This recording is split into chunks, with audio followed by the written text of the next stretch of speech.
John chapter 19. Then Pilate took Jesus and had him flogged. The soldiers twisted together a crown of thorns and set it on his head. They clothed him in a purple robe and went up to him again and again, saying, "Hail, King of the Jews!" And they struck him in the face.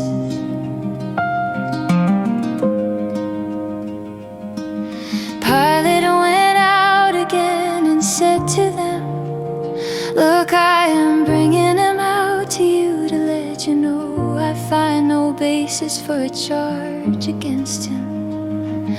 When Jesus came out wearing the crown of thorns and the purple robe, Pilate said, "Behold the man." As soon as the chief priests and their officials saw him, they shouted, "Crucify, crucify!" But Pilate answered, "You take him and crucify him. As for me, I find no guilt in him." The Jews insisted, "We have a law, and by that law he must die, because he claimed to be the Son of God." When Pilate heard this, he was even more afraid. He went back inside the palace and asked Jesus, "Where do you come from?" But Jesus gave him no answer. "Do you refuse to speak to me?"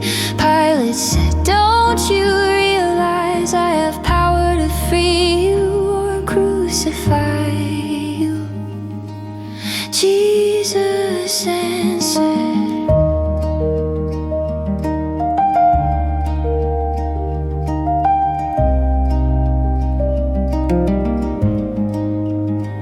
"You would have no power over me if it were not given you from above. Therefore the one who handed me over to you is guilty of the greater sin." From then on, Pilate tried to release him, but the Jewish leaders kept shouting, "If you let this man go, you are no friend of Caesar. Anyone who claims to be a king opposes Caesar." When Pilate heard this, he brought Jesus out and sat down on the judge's seat at a place known as the stone pavement, in Aramaic Gabbatha. It was the day of preparation of the Passover. It was about noon. "Here is your king." Pilate said, but they shouted, "Away with him, crucify him. Shall I crucify your king?" Pilate asked, the chief priests answered, "We have no king but Caesar." Then Pilate handed him over to them to be crucified.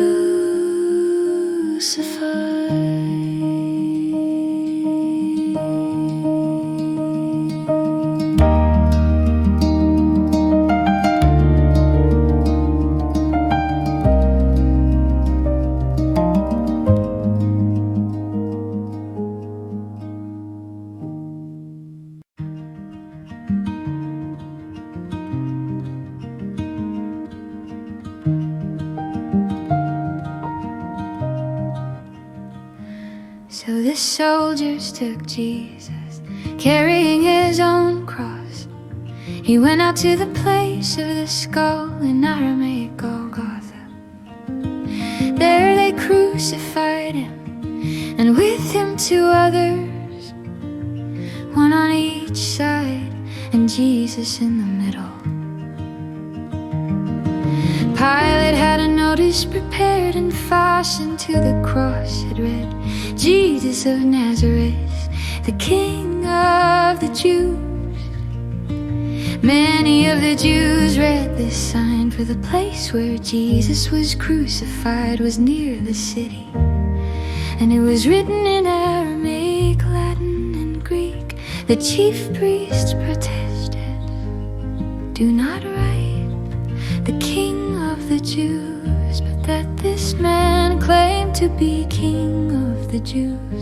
Pilate answered, "What I have written, I have written."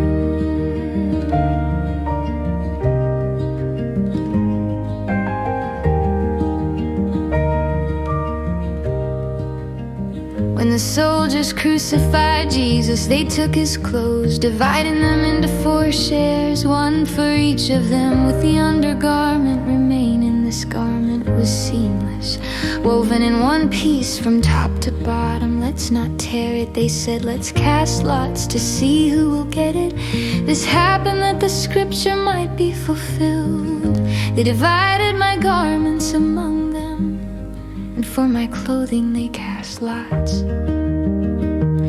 Near the cross of Jesus stood his mother's sister Mary, the wife of Clopas, and Mary Magdalene. When Jesus saw his mother there, and the disciple whom he loved standing nearby, he said to his mother, "Woman, behold your son." And to the disciple, "Behold your mother." From that hour the disciple took her into his own home.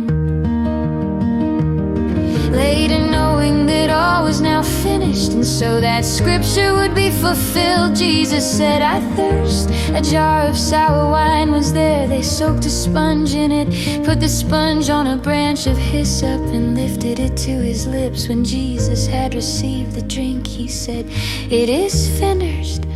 Then he bowed his head and gave up his spirit.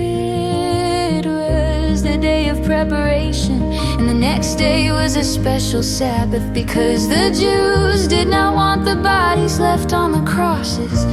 They asked Pilate to have the legs broken and the bodies taken down.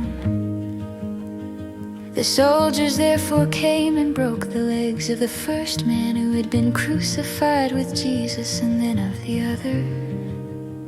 But when they came to Jesus and saw that he was already dead, they did not break his legs. Instead, one of the soldiers pierced his side with a spear, bringing a sudden flow of blood and water. The one who saw it has testified, and his testimony is true. He knows that he is telling the truth, so that you also may believe these things happened, so that the scripture would be fulfilled. Not one of his bones will be broken, and they will look on him whom they pierced. Later, Joseph of Arimathea asked Pilate for the body of Jesus. Now Joseph was a disciple of Jesus, but secretly, for fear of the Jews. With Pilate's permission, he came and took the body away. He was accompanied by Nicodemus, the man who earlier had come to Jesus at night.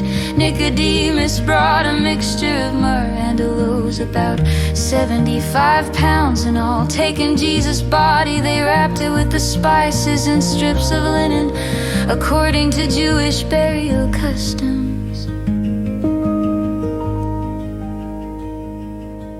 At the place where he was crucified, there was a garden, and in the garden a new tomb in which no one had ever been laid, because it was the Jewish day of preparation, and since the tomb was nearby, they laid